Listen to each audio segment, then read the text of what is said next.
This is the Unstarving Musician podcast. I'm your host, Robanzo.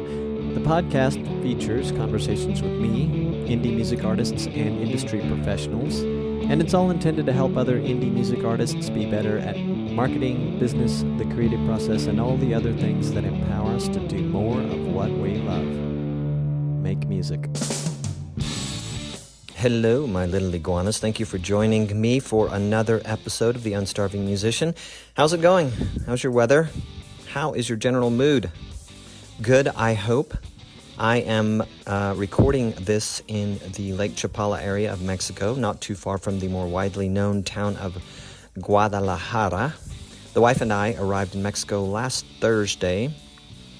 We spent our first few nights in a city called Querétaro. Beautiful college town, mostly locals. Americans and Canadians haven't taken the place over. It's kind of nice. Beautiful people there. Beautiful. Absolutely beautiful. We'll also be visiting Mazatlan, Monterrey, and Mexico City. I'm hoping to visit the town where my father was born, just outside of Monterrey. I became intrigued with this idea while recording a book Sammy, my wife, turned me on to. That book is called The Murmur of Bees. I'll put a link to that in the show notes if you're interested in checking it out. It was written by a Mexican author. Great fictional work. Is it safe here? It's safest at home, right? When I stay home, wherever home is. Most people are wearing masks here in Mexico where we've been so far. The vaccination rate isn't great, but we're sticking to outdoor venues and open spaces as much as possible. And, of course, we're masked up at all times in public. Ajijic is beautiful. Well, actually, I confess I haven't been to Ajijic proper yet. It's a nearby town that is overrun by expats, I understand. But I hear it's beautiful. This area we're in is beautiful, actually.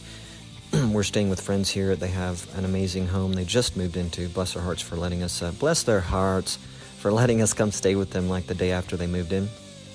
Set us up in a nice little casita.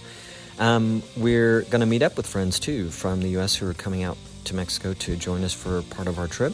Needless to say, we are enjoying our time here. So real quick, before we get to today's guest, I have some new music to tell you about from friends of the podcast. Chris Taylor, Michael Gilbride of Telco, and Peter Rand of New Gods Part 2 fame all have new music out. These guys are all talented. If you'd like to check out their music and prior episodes of this podcast in which they have appeared, see the show notes for this episode in your podcast app or at unstarvingmusician.com/podcast. I listened to and previewed all of these tunes. One of them is actually a new album. A couple of them are. And it's good stuff. A varying range of styles. I think you will enjoy listening to them. Music by Chris Taylor, Michael Gilbride of Telco, and Peter Rand. Congrats to those guys on the new music. So my guest, finally, recording artist Amiena, joins me in this episode to talk about her latest release, the stories in her lyrics, changing producers, touring, working with producer Lars Deutsch, who's also been on this podcast, and she talks about the good, bad, and the ugly of that, and a moment in time when she recognized that she was creatively stuck. We were introduced by Lars Deutsch, our producer, who was featured in episode 204 of The Unstarving Musician. At the time of this conversation, Amiena and Lars were looking forward to the release of a fourth single from her upcoming album. Among her first three singles for the album were Halo, Flair, and the latest one at this time, The Great Escape. All of these songs are great, to use that word again. All these songs are fantastic, how's that? And they all have a well-produced video to accompany them. I'll have links to all that stuff for you in the show notes. Amiena and I also discuss the ups and downs of the routine of releasing singles, as well as religion in her music, the revelation that she was in a creative rut and unhappy with her then recent recordings, the challenge of switching producers, the big potato in LA, and how making music feels at times a lot cheaper than hiring a professional therapist. She says that in jest, of course. Nothing beats quality therapy when and where quality therapy is needed, right, kids? Of course not. All right, without further ado, here is me and my guest, Amiena. Enjoy. Are you in LA today? I am at my home in Orange County today. In Orange County. Do you live Yeah, close at all to Lars? absolutely not. No, no. I'm since COVID's over-ish. Traffic is back to normal. Yeah. Yeah, it's quite lovely. Yeah. So are you feeling excited about The Great Escape? Um, this time this is the third release that we've had for the new album. Eventually we're going to release them all as singles and then the album. Just joking. This is the first time where it's been kind of quiet but really busy. So yeah, I'm excited. I don't know where my enthusiasm button's gone at the moment, but I really am excited. The first one I was like over the moon, like hyper crazy tired. The second one I was like, got this, and I realized I didn't. And the third one I'm just like, oh, finally. So yeah, I'm excited about it. It's doing well. I mean, how can you tell it's only been a day? But no matter. Putting that out there to the universe, saying it's doing well. So there you go. It's doing great. Well, it sounds great, of course. Yeah, you've been pretty busy, so I would imagine for the first time now that you're answering that question, I'm imagining that doing this over and over is kind of a mixed bag. You start getting in a routine, but then maybe the type of enthusiasm sort of goes up and down and changes. Yeah, it definitely does. Like yesterday when I was with Lars, he does this whole March thing. Literally, he's a team of his own. I listened to the interview between the two of you this morning, by the way. Fine. And But he's like, yeah, well done, both of you. Very proud of that. No, he really has this whole thing organized. And before I started working with Lars, I wasn't quite as organized as I am now, which I'm really not that good at it. But anyhow, he's got like this whole thing. So I've kind of taken on some of that organizational skill, which might contribute to partially the reason why I have less enthusiasm, because I'm not like running around. I'm like, oh, I did that already. Oh, okay, I did. Like my checkbox, my list of things to do is still there, but it's not as frantic, which kind of plays into like, oh my god, this is great. But yeah, whatever. well, you look excited on social, so that's all good. And Lars, Perfect. he sort of makes it all seem a little exciting and echoing some of the things that are going on and sharing all the Yeah. stuff. He was, as you probably heard in our interview, I was asking him at one point, what are you excited about to work on? And your name came up. So he's excited. Yeah, it better. It better. If it doesn't, I'm not thinking. I didn't brush my hair this morning, can you tell? Anyways, yeah, no, he's definitely the first person I've ever worked with that has been so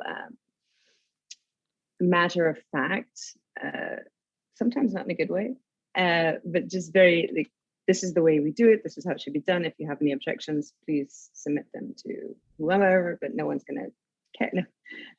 He knows a lot. Yeah. Did you read this thing called Jack, what's it called? Cracker Jacks. Yeah. And inside there was a surprise. Yeah. He's the surprise. I remember it always being exciting to look for the surprise, but I cannot remember a single surprise from them, which might be a sign that they weren't ever that exciting. Yeah. I think I recall the same thing. I just finding it at the end of the box, at the bottom of the box, made me happy. But then I opened it up and was like, oh, all right. Yeah, well, it could be my age because that was a long time ago, and things I find are sort of getting filed where I can't find them anymore from time to time. So my data's almost full. Sorry. Yeah, totally. So Halo, Flair, and then Great Escape. Was any one more exciting than the other for you, just in terms of working on it? And I don't know, maybe musically or whatever, any aspect of it.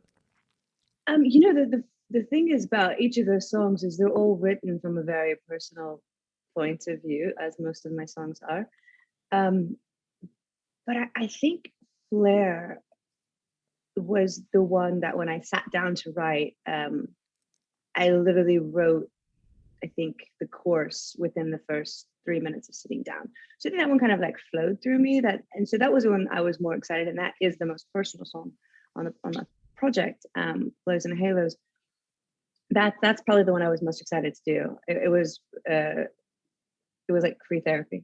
But yeah, it was a song to sing and to write, but to actually record. I think Halo is kind of fun as well, because it's just quirky. Like, what's a woof and drag? Like, Yeah. No, I still to this day don't know.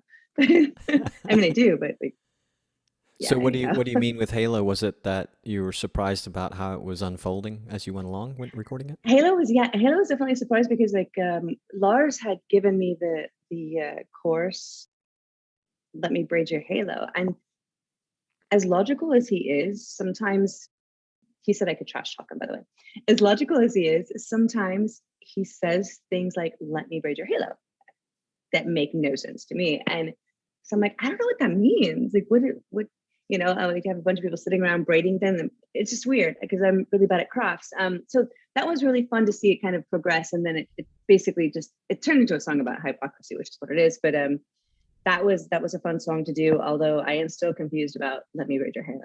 I don't know what that means. But I think it's fun, and that's what the song is. The song is just about making fun of silly things that people try to portray themselves as being. So Did you say that Flair was, or maybe I just inferred it, but that Flair was written from a more personal aspect? yeah. So like Flair was written from like a in your home based immediate kind of family perspective, and it also deals a lot with how I grew up in a very bubble like environment.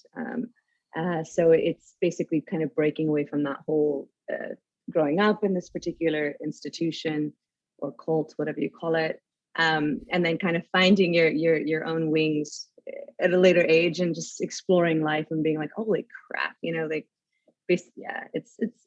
Can I say the F word on this? You can say whatever the fuck you want. It's the basically fuck you song, but I love it.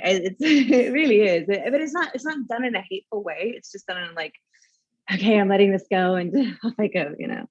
So you were in, it was a sheltered upbringing, I take it. And so what, if I may ask, what was the cult, the bubble that you reference? Yeah, so I grew up in a very religious environment, extreme environment, and I have a lot of people in that religion that kind of followed me still to this day, and I have a brother who's quite affluent in that organization as well. Although when I started out, it was like I think it was like UPC. Now it's ACI or WWF or something like that. It's a branch of like it is apostolic. It's apostolic Pentecostals. Okay. So again, like no disrespect to that way of thinking, although that's exactly what I'm doing. It seems, isn't it? Oops. Yeah, I have a lot of family and friends that remain in that institution. So I try to go easy. that helped me. Yeah. Well, yeah. So that was quite. And the funny thing about that song is really exciting for me is that when we were doing the video, I said I was very insistent. Like I want to do a video in a church. I want to burn a church down, like wherever I can, So the guys that were working at Wild Goat Creative, they really amazing group of people that worked with me, and I was really hard to work with. They went and they found a church that I could go burn down. They let me light a candle in there. No, a match. So I was excited about that. So yeah, I like that song kind of made my dreams come true. Wow, I never thought about that. Try to live out your dreams in a video. That's cool. I'm sure it's happened before. Yeah, I don't know. I just, gosh. Oh well. No special religious holidays coming up, are there? So anyways, sure yeah. So coming. that's a great song that I'm quite pleased and happy about. So yeah, it's a cool song. I like it. Thank you. Lars had described a time, I don't recall when you met or if we talked about that, but described a time during the pandemic that the two of you had said, okay, well, why don't we just hunker down and work on your recordings? So do I understand correctly that you guys kind of shared quarantine time together and recorded some of the songs that you have of the years that we're talking to? Yeah. Lars and I met probably like 2 years ago, a little over 2 years ago. And we met at one of my gigs. I was singing and then he was working with another artist and they were up next. So he reached out then. So we kind of touched base, and that was probably 4 years ago. But we ended up touching base again, and it was a little bit before the pandemic. He had sent me a bunch of songs to listen to, like lyrics, or not lyrics, but melodies to listen to see if I could write to it. Kind of didn't work out. We started working. I think we had before COVID, we had recorded 3 songs that were sort of like in the do we keep it, do we lose it? But yeah, once COVID hit, it was just sort of like, all right, the world stopped. Let's just get down and get this done. So his wife was really graceful because she was also his studio is at his house, so she was also hunkered down at home working up, a proper job. And him and I are like pounding it out, sometimes not yelling in matches, but quite, like, no, I don't like that. That doesn't make sense, conversations going on. But yeah, we kind of just nailed it out that way. We still have a couple of songs left to finish, but the album in itself is done. So, When do you anticipate? I'm just kind of curious about these studio experiences, not only in the pandemic, but also this day and time where we can more easily do these things remote from one another. Do you anticipate you're going to be getting back together in the same space for some of it, or is most of the work that you have left going to be done remotely? Well, the album is finished, but anytime that him and I can we choose to work together in the same room. I don't know if he chooses to, but no, but we work together in the same room or in the same vicinity because he's very much like a slave driver. When you're singing a song, you might hear it one way and you might sing it one way, but then, in his head, he has a whole different melody. Although from time to time when I actually win, I'm so excited if I do it. But yeah, if we work together, then it's easier, particularly for him. But when we recorded this song, this project, we had some of my musicians who play live for me. They recorded remotely, and they sent it over. So I don't know how that all works, but he did it. So yeah, I would never want to work with Lars remotely, not as an insult to him, but more so for his sanity. Yeah, I don't think it'd be good for his health. Well, it sounds like you have a good band then, because they were able to do some of the work on the recording as well. So that's awesome. Yeah, they did, and Lars interacted with them, and we are all still friends. So I think it was good. So tell me about life before Lars. I was listening to your 2017 release, and this is just looking at the Spotify chronology, which I know doesn't always fill in the entire picture. I like it, by the way. Certainly, just imagery-wise, it looks you've gone through a change, but I like the music. But yeah, what was going on prior to meeting Lars musically? Well, I've been doing music since I was quite young. I've been touring and traveling, mostly in Europe. But for the 2017 album, it was, again, most of the things that I write come from like life experiences or people I see or what I know. And that was a pretty interesting album because I think the one prior to that had come out in 2014. So I had a bit of time to kind of sit and reflect on where I was going in life, which was basically nowhere, and sort of just like, do I want to grow up, or do I want to keep doing music, or how do I want to make all this go? And I was going through one of my best friends was getting married, and that was really a super one side of me was super excited for him, and the other side was kind of like, oh my gosh, I'm losing my best friend because now he's going to be, not jealous, but just like, oh my god. So there was sort of this growth and this period of embracing all that I had known and I loved, and then letting it go, but to letting it go, not in a bad way, but just sort of like, okay, next chapter in life. So yeah, so I definitely went through a crazy stage during that time period, and it was a lot calmer. And now I've got a new project that is, I don't know, like a bipolar album, but fun. So yeah, that was all in, and yeah, I'm happy with that project actually. Well, that being the one that you're working on now, the bipolar album, or the next yes, one? That would be Flair and Halo. Bipolar part 2. Before medication, after medication. No, no, Flares and Halo is definitely different than if you've just heard All In, you've basically heard my whole discography of everything I've done since like 2007, which is what I think my first album came out in 2007. So you basically heard it all, just different phrasing or whatever. Probably shouldn't say that, but that's true. But now, now we've kind of like passed that sound and moved on to something else. So. Yeah, cool. Yeah, it is a different sound. I'd have to pay more. I haven't listened to the two periods enough, but I'll have to go back and listen differently like to pay attention to the change, which I should have done, but I didn't. I just listened to a bit of the 2017 release, so didn't really have time to think about that. I was just like, oh yeah, like this is pretty good.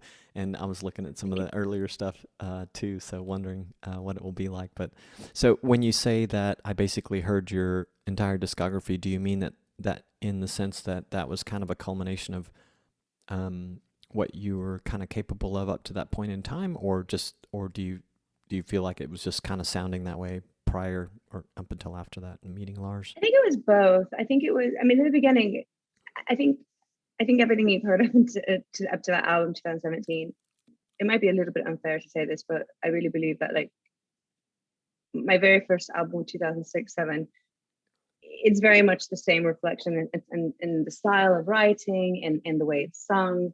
Although I worked with two different producers, one producer for the first album, and then for everything after that up till 2017, the same producer. But I think just in terms of like the style, the depth, the drive, Mm-hmm. if that's kind of like my old producer, who I have a fantastic relationship with, we would always, he would send me this music, I would write to it. There would be no tweaks, no adjustments, no, whatever I sang, okay, that's the melody. Unless he was really sold on something, which didn't happen often. But like, basically, as I heard it in my head, that's exactly how it went out to the universe. So there was like nobody else on this side saying, no, why don't we try and push a little further? Let's try to,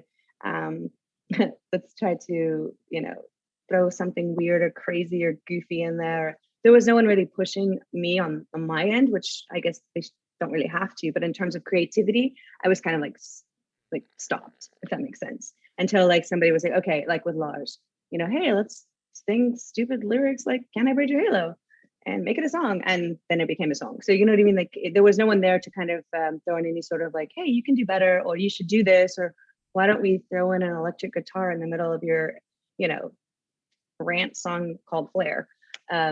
Is there electric guitar? I don't know. Anyhow, there was none of that happening. And so when I don't know if Lars mentioned it, I don't recall, but when I had met him, we didn't talk for quite a while. He would message me. And then I had gone to Paris to perform, and I was at a hotel for the after party, and they thought they would compliment me by playing my music. And I was like, oh, turn that shit off. Because it was literally they literally, I don't know if they bought it or not, but they literally went and they had all of my music up until this point, like 2017, playing. And I was like, oh, this is like the same song over and over. Just, like literally. And so literally when I got home, I contacted Lars and I said, like, this is what happened. We met for coffee, and I told him this is what happened. Like, I want to do something different. And he proceeded to tell me that my voice was okay. My music was horrible. It was okay. And if I wanted to do something, we could, but he was definitely going to push me. And for all that critique, I still bought his coffee. And we did this Flares and Halos. So was it sounds like maybe it was a challenge from the beginning, like a challenge put out to you, and you thought, oh, I'm going to try this. Just what I'm doing is not working for me anymore. Was that what drove you to go ahead and get in the relationship with him and do it?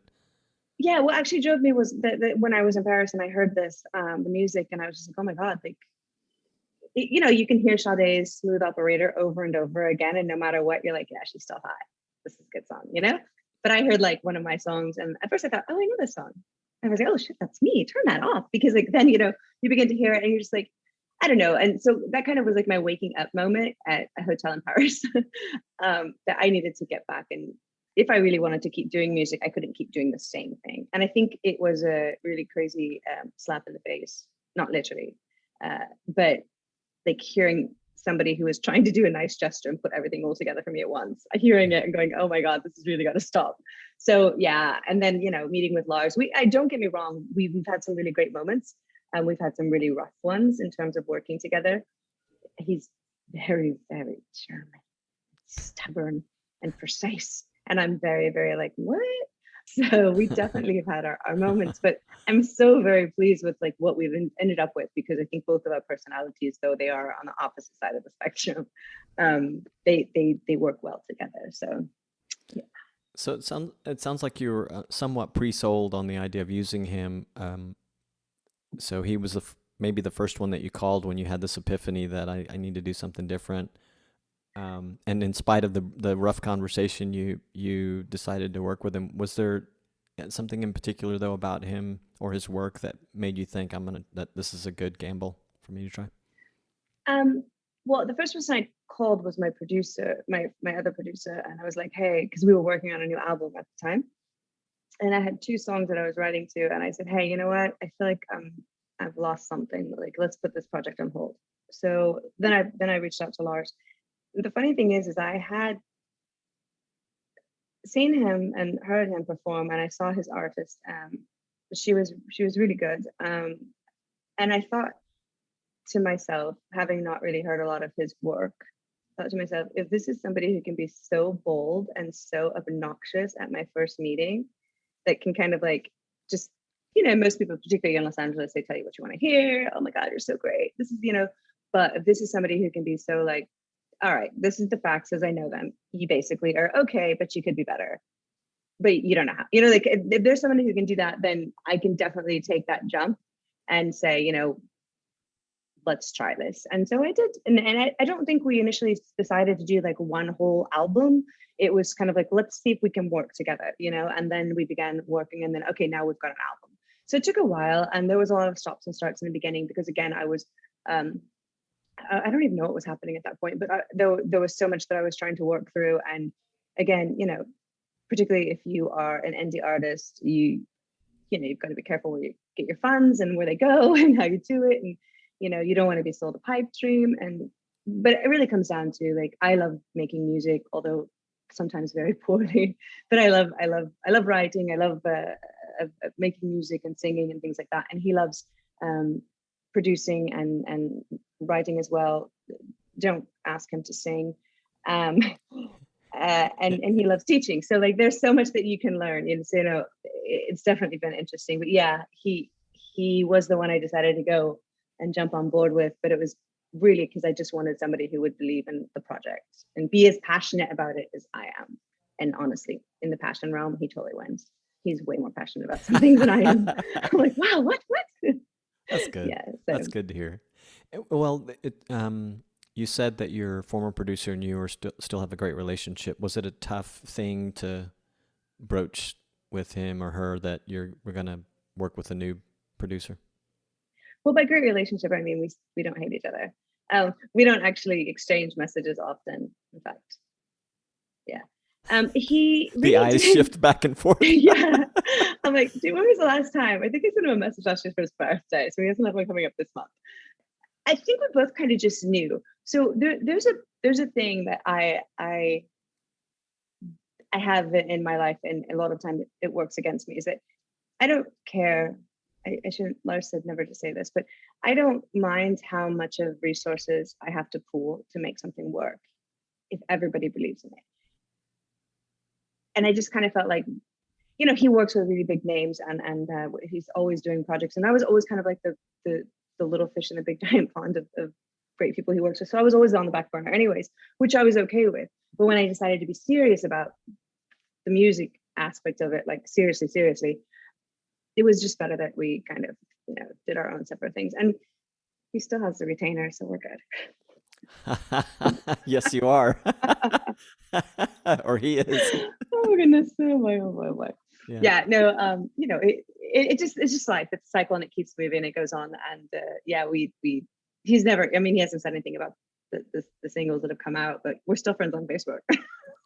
Well, that's something. So are you thinking about or seeing touring back in your life anytime soon? I would like to. I actually enjoy performing because I like having the band play, and it's so great, the interpretation of what they pull from the songs that are on the album and then how they play it live. By that I mean, when my previous producers and I worked, I don't think we ever had any live instruments. And it was all like he would create all the music. This we have some live instruments, but Lars also kept in mind while he was doing the music that this would be interpreted by live musicians. So I think that's a really cool thing to have now. So, and having some of my musicians, some of the guys that play with me play on the album, makes it even more exciting. So yeah, I'm really happy to do some tour or something. So That's cool. are you in Los Angeles? You are in Los Angeles, right? No, I was in San Jose for 17 years, but the wife and I packed up in 2016 and moved to Panama, so I'm in Panama in Central America. Oh, you're in Panama. Yeah. Oh, well, thankfully you're not in Texas. I thought you were going to say Texas for some reason. Really, Panama? Yeah, I'm from Texas, actually. You said I got the thankfully. accent. Did I you? got the accent. I was You like, oh have my some God. you have some sort of travel routes or something in Texas. I saw you in East Texas again trolling your. Yeah, my brother, like, he decided to be a cowboy and just joking. One too many Lewis L'Amour books. No, my brother does a lot of traveling for Jesus stuff, and his base is basically in that Texas area. So him and his wife and daughter moved there quite a while ago, and I went there. I went to visit them last month. No, I'm sorry, last year.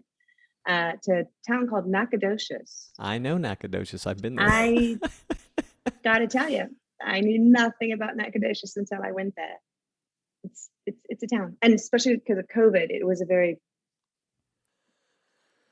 it's lovely.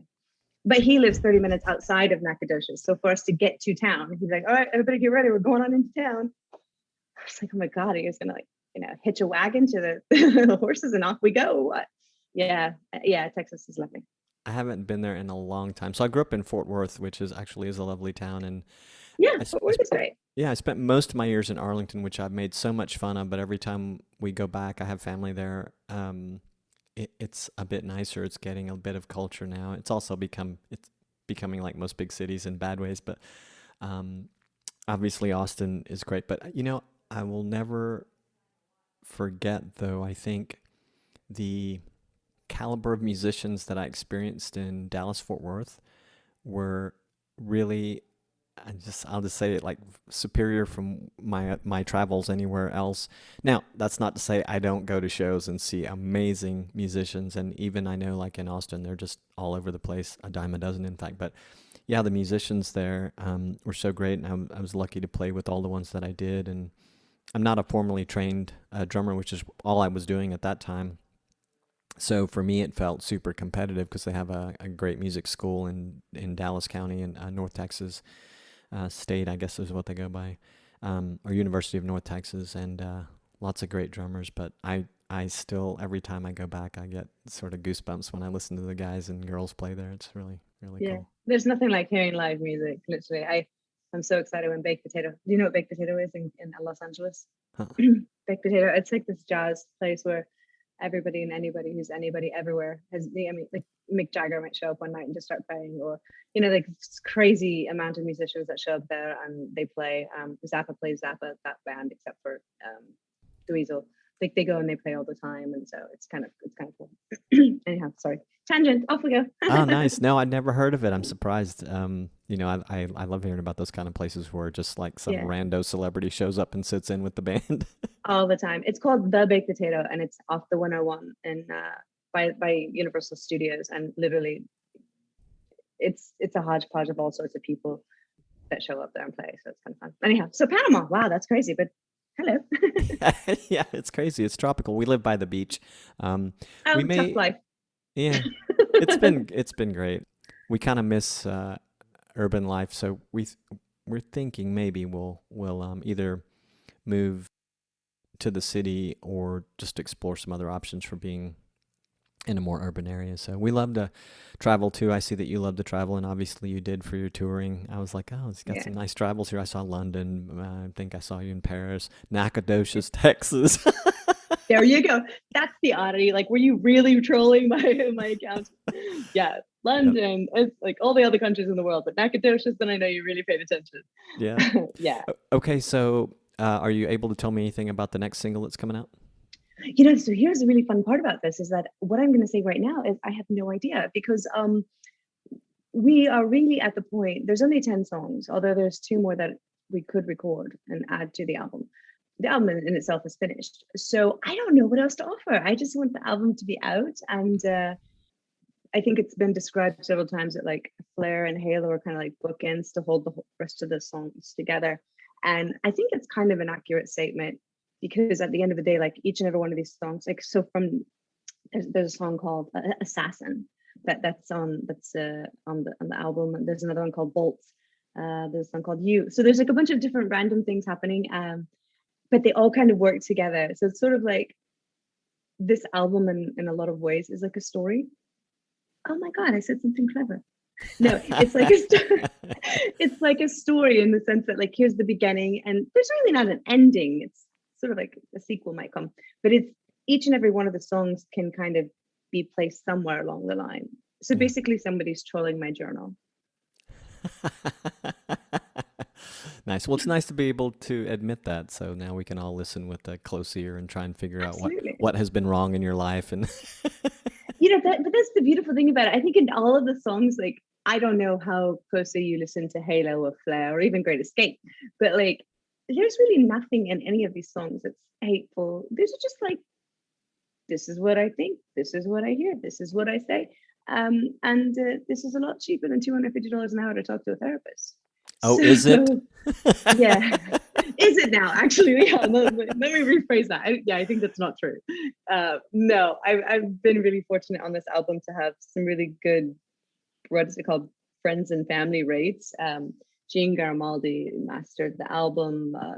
Urko, who's like this crazy Italian bow tie walking bolt of energy, who did all the mixing. He's like a character on his own. He needs his own like show.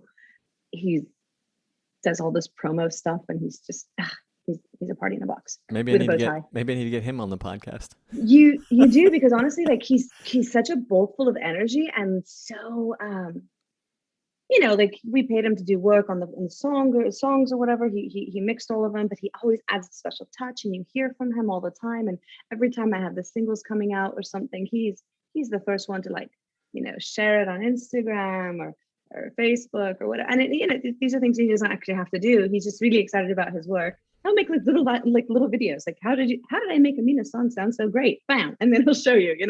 So he worked on it, and I'm missing a bunch of other people, but yeah, I've had a lot of great people work on this at starving artist rates. Very nice. Well, Amiena, it's been a pleasure. Thank you for spending time with me. It seems like it was early in your day, so that was very cool of you to do. I'm really excited for you. It was it's nice meeting you the way that I did through Lars, and I'm trying to remember how we met. I guess a publicist or something, but anyway, it's really cool. I'm excited to hear what you have coming up next, and I really appreciate you spending time with me. Thank you so much. It was really a pleasure to have fun in Panama. I will. Cheers. I recently asked over 50 podcasters the following question. What's the number one reason that the startup of your podcast was delayed? Among the most common themes in their responses were fear, procrastination, and tech. What if I told you it doesn't have to be so hard? What if I gave you the confidence and tools you needed to start your podcast today? If you want to share expertise, dig deep into a special interest, help others, get more people to visit your blog, expand your personal brand, grow your network, then podcasting might be for you, and this course might be for you. Podcast Startup covers tech, which includes gear and software, hosting, editing, format options, marketing, and more. To learn more about this course created by yours truly and the Unstarving Musician, just go to unstarvingmusician.com/podcast startup. This episode was powered by Bandzoogle, the platform for musicians and bands to build their website and manage direct-to-fan marketing and sales. Bandzoogle features powerful design options, a commission-free store to sell music, merch, and tickets, detailed fan data, integrations with social networks, and more. Plans start at just $8.29 a month, which includes a free custom domain name. Try it at bandzoogle.com and use the promo code ROBONZO, ROBONZO, to get 15% off your first year. That's bandzoogle.com, promo code ROBONZO. This episode is also powered by ConvertKit. Remember the old days of collecting email addresses at the merch table with a notebook and pen? Now that notebook has gone digital, so you can promote your music everywhere and keep fans both old and new in the know. And you can do it with ConvertKit. Use landing pages designed for musicians to create an easy way to promote your next album, embed your music videos, and link out to social platforms and places to download music. Don't rent your audience, own it with an email list. Visit unstarvingmusician.com/convert to create your free account today. You'll be supporting the podcast in the process. Did you know you can help other independent artists find this podcast by subscribing on Apple Podcast or wherever you are listening to your podcast these days? It really does help, so I hope you will consider it. The Unstarving Musician podcast is made possible through the support and generosity of listeners like you. One of the easiest ways to support the podcast, if you're a musician, is to join the Unstarving Musician community, which you can do at, you guessed it, unstarvingmusician.com. In joining the community, you get tips and insights you can use in your music journey that comes not only from me and my years of experience, but also from the hundreds of other musicians that I speak to as part of the Unstarving Musician project and podcast. Plus, you'll get a free copy of my Unstarving Musician's Guide to Getting Paid Gigs ebook, the official version, and that's all for free just for being part of the community.